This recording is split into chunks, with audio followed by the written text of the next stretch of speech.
également environnementaliste et spécialisé en gestion des impacts des activités extractives et développement, actuellement chercheur à l'Université Gaston Berger sur les questions liées à l'industrie pétrolière et gazière. De même, je suis à Enda Energy chargé de projet.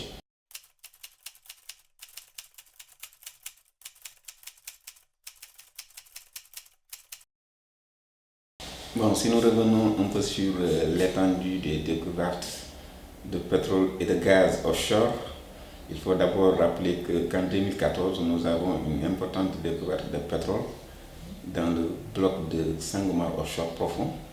Après l'évaluation, on a constaté que l'évaluation de ces deux puits, qui est de SNE et de FAN, on a constaté qu'il y avait une découverte importante en pétrole. Donc, après également l'exercice de ces projets en ce qui concerne le développement des autres puits, après avoir réalisé 11 puits, les réserves estimées dans le jugement de SNE étaient évaluées à 2,7 milliards de barils. Ça, avec l'estimation de DC qui est une échelle, qui est une meilleure estimation condensante selon l'échelle de DC, ce qui fait environ 563 millions de barils. Bon, en 2015 également, il y a une découverte importante de gaz au niveau de Saint-Louis, précisément dans le bloc de Saint-Louis offshore profond. Mais aujourd'hui, on parle plutôt de Grande Tortue Ahmeyim, parce que comme c'était une découverte à cheval entre le Sénégal et la Mauritanie, là également, on estime les réserves environ autour de 450 milliards de mètres cubes. Donc en 2016, il y avait également une découverte importante toujours de gaz, mais là précisément dans le bloc de Car offshore profond avec l'estimation du puits de Terang et de Yaka. Donc également c'est évalué autour de 20 TCF, qui veut dire tonnes cubiques feet, ce qui fait environ une estimation de 590 milliards de mètres. À partir de là, on peut dire que ce sont ces trois blocs dont nous avons en mer qui fait quand même des découvertes importantes en hydrocarbures.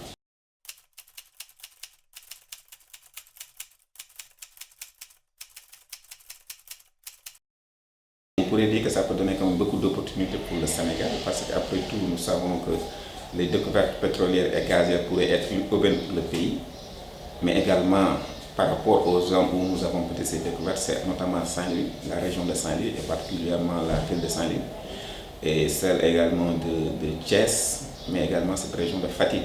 Donc si nous restons un peu sur Saint-Louis, nous pouvons dire que ça peut apporter beaucoup de choses. Mais pour que cela également apporte beaucoup de choses pour les habitants de Saint-Louis, comme on le dit, aujourd'hui, moi j'ai l'habitude même de le dire, avant de penser aux opportunités par rapport au contexte, il faut d'abord réfléchir sur les défis. Donc s'il y a une bonne gestion, une gestion responsable, ça pourrait vraiment être, ça peut donner des retombées positives pour la ville de Saint-Louis, mais également pour sa région même, parce que généralement on parle de revenus. Donc avec ces fonds de précaution, s'il est intégré dans le nouveau code pétrolier, ça pourrait être également une belle opportunité pour cette ville. Même en termes d'emploi, parce que comme on le dit, c'est un secteur qui peut créer également un peu d'emploi. On ne peut pas dire beaucoup. Donc sur la carte du local content, ça peut être des atouts pour cette ville. Donc s'il y a une gestion responsable, ça pourrait vraiment être profitable par rapport à cette localité.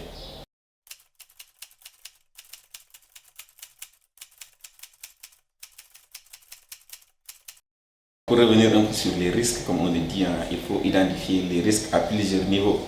Donc, ça peut être des risques d'accident, parce que comme on le dit, risque d'accident dans le cadre du secteur pétro-gazier n'est pas du tout rarissime.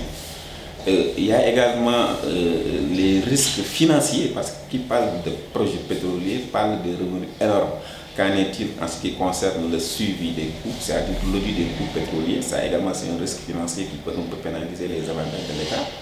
Mais on peut également parler des risques de conflit. Compte tenu, nous sommes en mer et il n'y a pas une seule activité pétrolière et gazière. Avant de faire des découvertes de pétrole, c'était l'activité de pêche. Qu'en est-il pour réguler le secteur de telle sorte que ça ne va pas causer également ce qui dépend un peu de la pêche? Je pense que ça, quand on parle de risque, on pourrait situer ces risques à plusieurs niveaux. Donc, comme je l'ai dit très souvent, il faut quand même faire valoir cette question de responsabilité en ce qui concerne le suivi de ces projets, mais également en ce qui concerne la gestion des impacts de ces projets. Donc, l'impact ne se limite pas également sur un seul volet qui est l'environnement. Il y a également des choses qui pourraient affecter un peu l'activité socio-économique. Donc, je pense que s'il y a une bonne démarche en ce qui concerne la gestion de ces projets, ça pourrait également être utile pour le développement de ce pays, notamment sur son PIB.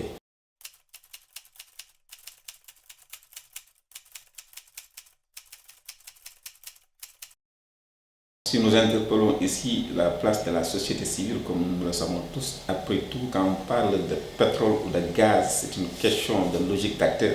Donc il y a une considération sur les parties prenantes. Et aujourd'hui, la société civile occupe une place de choix au niveau de ces parties prenantes, mais également en ce qui concerne ces communautés. Là également, quand il s'agit d'impact, ce sont ces communes qui reçoivent d'abord plus d'impact en termes de ces projets. Donc, quel devrait être le rôle? Le rôle, avant tout, ça doit être un rôle de veille, d'alerte, notamment pour la société civile. Donc, la société civile aujourd'hui, son rôle également d'assurer le lien entre les communautés et l'État, parce que l'État ne peut pas à la limite tout faire. Donc, comme on le dit, la philosophie de la société civile, c'est de représenter le peuple, c'est de représenter les citoyens. Donc aujourd'hui, en termes d'impact, il devrait veiller, est-ce que ces projets se sont très bien encadrés par ces promoteurs? Qu'en est-il par rapport à l'état actuel? Parce qu'aujourd'hui, il faut le rappeler, nous sommes dans l'amont pétrolier, nous sommes dans l'étape où il faut quand même attirer l'attention surtout sur les impacts environnementaux.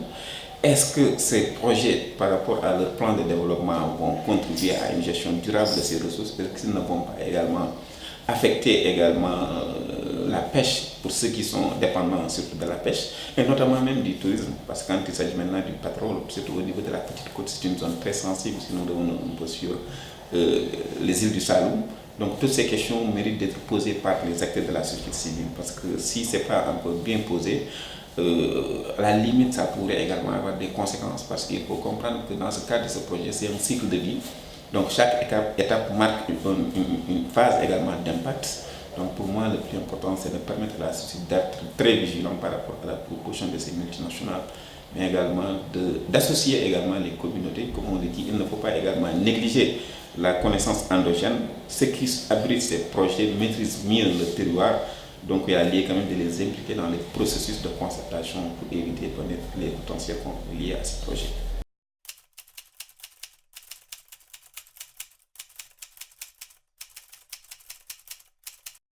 Qui parle aujourd'hui de contrat fait appel également au code. Et nous avons constaté, peut-être c'est lié également au contexte, la base peut-être de ces contrats a été négociée sur l'ancien code de 98 qui fait environ plus de 20 ans. Donc comme on le dit, c'était un code incitatif. On a aujourd'hui négocié pas mal de contrats sur l'étendue de ces blocs déjà soulignés. Donc est-ce que c'est pertinent ou pas? Peut-être il faut relativiser. Donc il y a un élément très important dans la logique même de ce type de contrat que nous signons, c'est un contrat de partage de production. Donc la logique de ce contrat de partage de production, c'est de voir qu'est-ce que l'État peut également gagner par rapport à ce contrat, parce que c'est le partage des ressources. Mais est-ce que c'est avantageux pour l'État? C'est difficile de dire oui, c'est difficile de dire non, mais on peut faire un constat. Moi je le dis très souvent, dans le cadre de ce projet, l'État et la compagnie n'ont pas les mêmes logiques d'intérêt. Peut-être techniquement, la compagnie maîtrise bien son projet, il maîtrise bien ses activités. Du coup, si nous sommes en milieu marin, ce qui l'intéresse le plus, c'est le pétrole ou le gaz. Mais par contre, s'il s'agit maintenant de l'État, il doit assurer une bonne gouvernance des ressources naturelles. Donc, le pétrole et le gaz font partie peut-être des ressources naturelles. Il y a l'eau qu'il devrait également prendre en compte, quels sont les manques à gagner par rapport s'il y a une activité et qu'il y a des rejets en termes d'impact. Qu'est-ce que l'État va perdre également en ce qui concerne le secteur de la pêche? Du coup, c'est une activité qui entraîne pas mal de perturbations sur le milieu marin. Ça va faire l'objet de raréfaction de certaines ressources. Il y a également une forte dépendance sur les activités de pêche que le pétrole ou le gaz ne va pas assurer en termes d'emploi. Si une fois il y a cette raréfaction de ces ressources halieutiques, est-ce que cela ne va pas avoir un impact sur la population? Du coup, il serait très pertinent au moment de la négociation de prendre en compte tous ces éléments. L'autre élément le plus pertinent, nous n'avons pas une bonne connaissance scientifique du milieu marin. Du coup, les opérateurs nous proposent un modèle, ils nous proposent un plan de développement. Est-ce que des fois ce plan proposé est pertinent par rapport à une bonne gestion durable des ressources? C'est la question qu'on se pose. Bon, je pense qu'à ce niveau, il faut quand même, au moment de ces négociations, prendre en compte tous ces éléments, parce que ça ne se limite pas uniquement sur l'aspect juridique. Il y a cet aspect également sociologique qu'il faut prendre en compte, il y a cet aspect économique qu'il faut prendre en compte, il y a cet aspect environnemental et social également. Donc, comme on le dit, c'est un contrat selon tout. Donc, peut-être prochainement, dans les prochains contrats, avec ce nouveau code pétrolier, ça pourrait être plus pertinent peut-être pour le Sénégal. Donc, comme on le dit, on ne doit pas perdre de vue quand on parle de pétrole, quand on parle de gaz, il faut d'abord faire référence à l'espace. Et il y a même sur les études scientifiques qui montrent que l'importante découverte, potentielle découverte de ressources pétrole-gaz se situe sur le Tali continental, c'est-à-dire en mer. C'est pas pour rien, depuis 2001, il y avait une découverte en Mauritanie au niveau de Chinguetti. En 2014, on nous parle d'une découverte au niveau de Sangomar offshore profond. En 2015, on nous parle d'une découverte au niveau de Saint-Louis. En 2016, on nous parle également d'une découverte de gaz au niveau de Kayak. Si vous revenez un peu sur cette découverte, c'est pratiquement sur le même pendant géologique.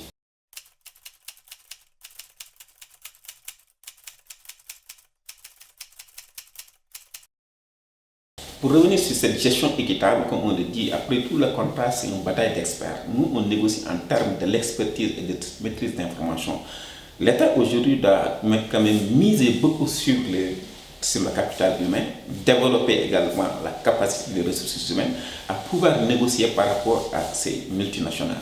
Parce qu'ils ont des services d'experts. Mais nous, à notre niveau, est-ce que nous avons eu cette possibilité de pouvoir négocier de manière équitable? Parce que quand on parle de ces découvertes de pétrole ou d'activités pétro-gazières, il y a souvent cette question d'asymétrie d'information, mais également cette question d'asymétrie de compétences.